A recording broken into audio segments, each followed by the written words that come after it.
Қарын мен бүйен тұздалып, кептіріліп, ілініп тұрғанына 8 ай болды. Қарынды қайтадан жібіту үшін дымқыл орамалға орап, 2 сағатқа қалдырамын. Сиырдың бүйен қарынын да орап қойдым. Май салатын қарынды бояуға кірісемін.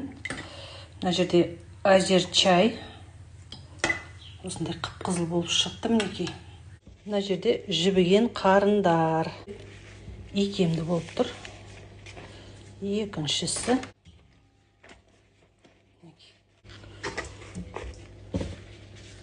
Енді шайға салып боямайтындар, боямасаңыздар да болады. Біз енді түсін әдемі келтіріп, өзі шешеміз марқұм солай істейтін. Тура соны мен қайталаймын. Әркім өзінің көргенін жасайды ғой.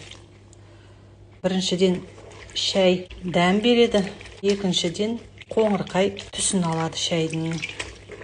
Достар, жалпы қарынға май салудың толық нұсқасы менің YouTube каналымда бар. Төменде сілтемесін белгілеп қоямын. Сол жерден басынан соңына дейін қарап алсаңыздар болады.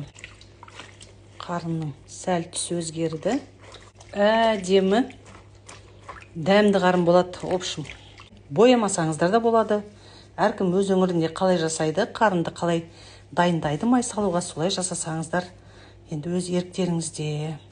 Оның ешқандай қатып қалған қағидасы жоқ. Біреулер бояйды, біреулер боямайды. Біз енді солтүстікте осылай шайға салып, шайдың дәмін беріп, және жай ғана анау-мынау шайға салмаймыз, ерекше бір жапырақ шайларға саламыз. Қарын дайын болды меке. Қараңыздар, түсі қандай әдемі болып шықты. Қою қара шайдың иісі шығып тұр.